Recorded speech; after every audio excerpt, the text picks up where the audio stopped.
ഓം ശ്രീനാരായണ പരമ ഗുരവേ നമഃ. ഗുരുമാർഗത്തിലേക്ക് ഏവർക്കും സ്വാഗതം. ശ്രീനാരായണ ഗുരുദേവൻ അരുവിപ്പുറത്ത് ശിവപ്രതിഷ്ഠ നടത്തിയിട്ട് 138ാമത് വാർഷിക ആഘോഷമാണ് ഈ ഫെബ്രുവരി 6-ാം തീയതി സമാരംഭിക്കുന്നത്. ഗുരു 1888 ശിവപ്രതിഷ്ഠ നടത്തി കഴിഞ്ഞതിന് ശേഷം 10 ദിവസത്തെ ഉത്സവമാണ് ഗുരു നിർദ്ദേശിച്ചത്. 10 ദിവസത്തെ ഉത്സവം ഗുരു ഭക്തജനങ്ങളോട് നടത്തുവാൻ പറയുമ്പോൾ അന്നത്തെ കാലത്ത് ഇത്രമാത്രം ഇല്ലാതിരുന്ന ഒരു കാലം, ജനങ്ങൾക്ക് ഒന്നിച്ചു കൂടുവാനോ ക്ഷേത്ര ദർശനം നടത്തുന്നതിനോ സ്വാതന്ത്ര്യമില്ലാതിരുന്ന ഒരു കാലം. അങ്ങനെ പല കാരണങ്ങൾ കൊണ്ടായിരിക്കണം 10 ദിവസത്തെ ഉത്സവം നടത്തണമെന്ന് ഗുരു നിർദ്ദേശിച്ചത്. ഓരോ ദിവസവും ഓരോ കുടുംബക്കാരെയാണ് ഉത്സവ നടത്തിപ്പിന് വേണ്ടി ഗുരു നിർദ്ദേശിച്ചത്.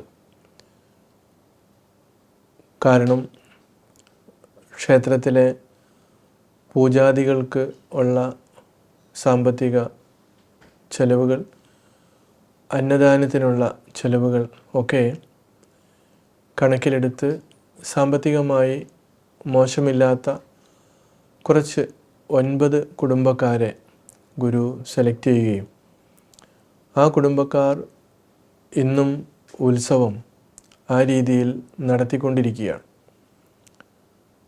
ചില കുടുംബക്കാരത് ട്രസ്റ്റായിട്ട് രൂപീകരിക്കുകയും അങ്ങനെ വലിയ ഒരു കുടുംബമാണ്. ഓരോ കുടുംബക്കാരും ക്ഷേത്രത്തിലെ പൂജാ സാധനങ്ങളും അതുപോലെ തന്നെ അന്ന് ഉച്ചയ്ക്കുള്ള ഭക്ഷണവും ദേശത്തിൻ്റെ നാനാഭാഗത്തു നിന്നും വരുന്ന ഭക്തർക്ക് അന്നദാനം നടത്തുകയും ചെയ്യുന്നതാണ്. ഇതുകൂടാതെ ശിവഗിരി മഠത്തിൻ്റെ ശാഖാസ്ഥാപനമായിട്ടുള്ള അരുവിപ്പുറം ക്ഷേത്രവും മഠവും അതിൻ്റെ അവസാന ദിവസം, ശിവരാത്രി ദിവസം, എല്ലാവരെയും ചേർത്തുകൊണ്ടാണ് ഈ പൂജയും അതുപോലെ തന്നെ അന്നദാനവും ഒക്കെ നടത്തി വരുന്നത്. ഒരുപാട് ദൂരദേശങ്ങളിൽ നിന്നുള്ള ഭക്തജനങ്ങളുടെ ഉൾപ്പെടെ സഹായ സഹകരണങ്ങൾ കൊണ്ടാണ് ഈ ഉത്സവം നടത്തി വരുന്നത്. ഇതിനോടനുബന്ധിച്ച് സാംസ്കാരിക സമ്മേളനങ്ങൾ, പഠന ക്ലാസുകൾ, ഗുരുവിൻ്റെ കൃതികളുടെ, ഗുരുവിൻ്റെ ജീവിതത്തിൻ്റെ അങ്ങനെയുള്ള ക്ലാസുകൾ, സാംസ്കാരിക രംഗത്തുള്ളവരുടെ ചർച്ചകൾ, സാഹിത്യ ചർച്ചകൾ, അങ്ങനെ വിവിധങ്ങളായിട്ടുള്ള പരിപാടികളാണ് ഈ 10 ദിവസം ഇവിടെ സംഘടിപ്പിച്ചിട്ടുള്ളത്.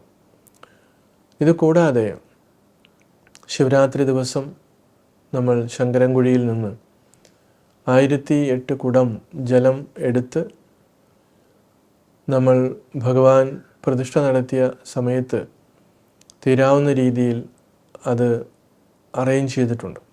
അപ്പം അതിനെക്കുറിച്ച് വിശദമായിട്ട് പിന്നീട് പറയാവുന്നതാണ്.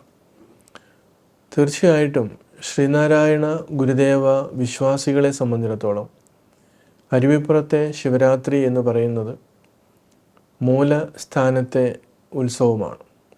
ഭഗവാൻ തൻ്റെ ആയുസ്സും വപസ്സും ആത്മതപസ്സും ആർക്ക് വേണ്ടിയിട്ടാണോ ബലിയർപ്പിച്ചത്, ആ ഭക്തജനങ്ങൾ തീർച്ചയായും കേരളത്തിനകത്തായാലും പുറത്തായാലും രാജ്യത്തിന് വെളിയിലാണെങ്കിലും ആ ദിവസം ഇവിടെ ഇത് വരികയും ഇതിൽ പങ്കെടുക്കുകയും ഗുരുവിനോടുള്ള ആ നന്ദിയും കടപ്പാടും, ഗുരു നമ്മൾക്ക് വേണ്ടി ചെയ്ത ആ ത്യാഗത്തിൻ്റെ സ്മരണ പുതുക്കുകയും ഭഗവാന്റെ അനുഗ്രഹം വാങ്ങിപ്പോകുകയും ചെയ്യണമെന്നുള്ളതാണ്. പക്ഷേ ദൂരദേശങ്ങളിലുള്ളവർക്ക് എത്തുവാൻ സാധ്യമല്ല. പക്ഷെ അവർക്ക് ആ ദിവസം മനസ്സുകൊണ്ടെങ്കിലും ഇവിടെ വരുവാനും അതേപോലെ തന്നെ പറ്റുന്ന രീതിയിലുള്ള സഹായ സഹകരണങ്ങൾ ചെയ്യുവാനും സാധിക്കും. അത് മനുഷ്യ ജന്മത്തിലെ നമ്മൾക്കൊക്കെ കിട്ടിയിട്ടുള്ള അപൂർവങ്ങളിൽ അപൂർവമായിട്ടുള്ള ഈ മനുഷ്യ ജന്മത്തെ ഏറ്റവും വലിയ പുണ്യമാണ്. അതുകൊണ്ട് തന്നെ ഈ ഓരോ ശിവരാത്രികളും നമ്മൾ മറന്നു പോകാതെ കൃത്യമായി അരുവിപ്പുറത്ത് വരികയും പുണ്യമായിട്ടുള്ള കർമ്മങ്ങളിലൊക്കെ പങ്കെടുക്കുകയും ചെയ്യണമെന്നുള്ളതാണ്. ശ്രീനാരായണ ഗുരുദേവൻ നമ്മൾക്ക് രചിച്ചു നൽകിയിട്ടുള്ള ഹോമമന്ത്രം ദിവസവും നമ്മൾ ഒരു 10,000 സംഖ്യ വീതം ജപിച്ച് ഹോമം നടത്തുന്നുണ്ട്. അതിലും ഇവിടെ വരുന്ന ഭക്തജനങ്ങൾക്ക് പങ്കെടുക്കാവുന്നതാണ്. കൂടാതെ ഓം നമഃ ശിവായ എന്നുള്ള മന്ത്രം ദിവസവും നമ്മൾ ജപിക്കുവാനുള്ള ഏർപ്പാടും ചെയ്തു വച്ചിട്ടുണ്ട്.